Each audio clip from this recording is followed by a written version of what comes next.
कैसे हैं आप? उम्मीद करती हूँ आप बढ़िया और एकदम मज़े में होंगे। तो आइए बच्चों, आप पढ़ते हैं हम संज्ञा यानी कि नाउन। संज्ञा, संज्ञा किसे कहते हैं सबसे पहले ये जानेंगे। किसी वस्तु, प्राणी, स्थान अथवा भाव के नाम का बोध कराने वाले शब्दों को संज्ञा कहते हैं।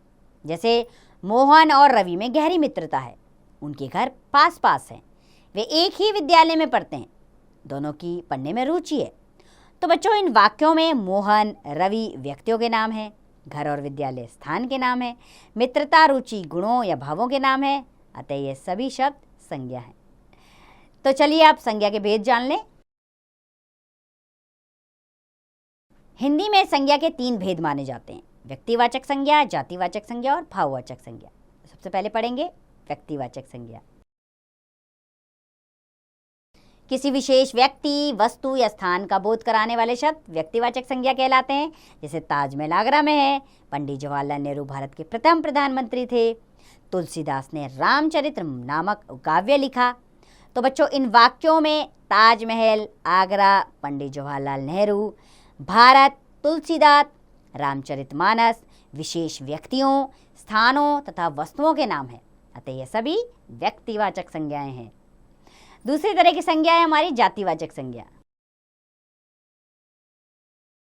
बच्चों, जिस संज्ञा शब्द से संपूर्ण जाति या वर्ग का बोध हो उसे जातिवाचक संज्ञा कहा जाता है। जैसे इस नगर में कोई प्रसिद्ध विद्यालय है, हमारे सैनिक देश की सीमाओं की रक्षा करते हैं, जंगल में बहुत से पशु पक्षी रहते हैं। तो इन वाक्यों में विद्यालय, नगर, सैनिक, देश, जंगल, पशु पक्षी किसी विशेष व्यक्ति, स्थान या वस्तु के नाम नहीं है, बल्कि उनका प्रयोग संपूर्ण जाति के लिए किया गया है। ये सभी जातिवाचक संज्ञा कहलाते हैं। और तीसरी संज्ञा है भाववाचक संज्ञा।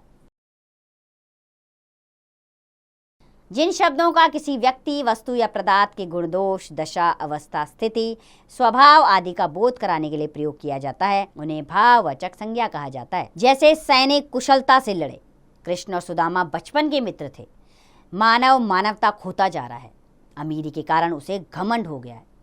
तो बच्चों, इन वाक्यों में कुशलता, बचपन, मानवता और अमीरी ऐसे शब्द हैं जिन्हें हम देख या छू नहीं सकते, केवल अनुभव कर सकते हैं। यह व्यक्ति के गुण, दोष, धर्म, अवस्था आदि का बोध कराते हैं। इनका व्यक्तिवाचक या जातिवाचक संज्ञाओं की भांति आकार नहीं होता। अतः ये सभी भाववाचक संज्ञाएं हैं। अंग्रेजी व्याकरण के आधार पर हिंदी में भी संज्ञाओं के 5 भेद मानने लगे हैं। यद्यपि उनका मानना उचित नहीं है, क्योंकि हिंदी में केवल 3 ही प्रकार की संज्ञाएं होती हैं। संज्ञा के वे 2 अन्य भेद इस प्रकार हैं। पहला है द्रव्यवाचक संज्ञा। बच्चों, जो शब्द किसी द्रव्य या धातु आदि का बोध कराते हैं उन्हें द्रव्यवाचक संज्ञा के नाम से जाना जाता है। जैसे लोहा, सोना, चांदी, तांबा, पेट्रोल, दूध आदि। और दूसरे होते हैं समुदायवाचक या समूहवाचक संज्ञा। जो शब्द किसी समुदाय या समूह के लिए प्रयोग किए जाते हैं उन्हें समुदायवाचक या समूहवाचक संज्ञा कहा जाता है। जैसे पुलिस, भीड़, झुंड, कक्षा, सेना, परिवार आदि। तो बच्चों, हिंदी में उपयुक्त दोनों संज्ञाएं जातिवाचक संज्ञा के अंतर्गत ही आ जाती हैं। आइए अब जानें भाववाचक संज्ञाओं का निर्माण। बच्चों, भाववाचक संज्ञाएं शब्दों के अंत में कुछ प्रत्यय जोड़कर बनाई जाती हैं। जैसे कि बुरा शब्द में ई प्रत्यय जोड़ दिया तो भाववाचक संज्ञा बन गया बुराई। कवि में जुड़ा त्व तो बना भाववाचक संज्ञा कवित्व। हंस में जुड़ा ई तो बना हंसी, ये भाववाचक संज्ञा है। अपना में पन प्रत्यय जुड़ा तो भाववाचक संज्ञा बन गई अपनापन।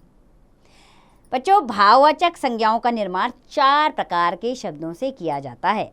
पहला है जातिवाचक संज्ञा से, दूसरा सर्वनाम से, और तीसरा विशेषण से, और चौथा किया जाता है क्रिया से। आइए एक एक करके जानें। तो सबसे पहले जानेंगे हम जातिवाचक संज्ञा शब्दों से भाववाचक संज्ञाओं का निर्माण। जैसे युवक जातिवाचक संज्ञा है, इससे भाववाचक संज्ञा बना यौवन।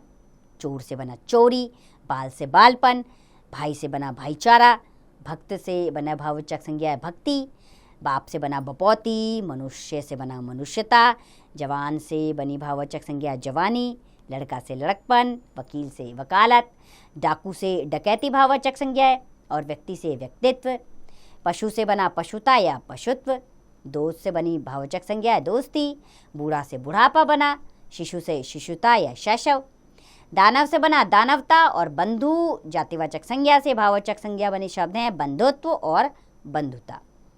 अब दूसरे प्रकार है सर्वनाम शब्दों से भाववाचक संज्ञाओं का निर्माण। जैसे अहं एक सर्वनाम है, इससे भाववाचक संज्ञा बनी अहंकार, स्व से स्वतत्व, मम से ममता या ममत्व, निज से निजत्व या निजता, पराया से बना भाववाचक संज्ञा परायापन, आप से बना आपा। तीसरा है विशेषण शब्दों से भाववाचक संज्ञाओं का निर्माण। जैसे कि लाल से भाववाचक संज्ञा बनी लाली या लालिमा, बहुत से बहुतायत, अमीर से बना अमीरी, ऊंचा से ऊंचाई, खट्टा से खटास, युवा से यौवन, मेहनत से मेहनती, हरा से हरियाली, विस्तृत से विस्तार, गरीब से गरीबी बना, गहरा से गहराई, मीठा से बना मिठास, चालाक से बना चालाकी, गंदा से बना गंदगी और सफ़ेद से बनी भाववाचक संज्ञा है सफ़ेदी। स्वस्थ से बना स्वास्थ्य, स्वतंत्र से बना स्वतंत्रता, कठिन से बना कठिनाई और ठंडा से बना ठंड या ठंडक। आलसी विशेषण से बना भाववाचक संज्ञा है आलस्य, भूखा से बना भूख है भाववाचक संज्ञा।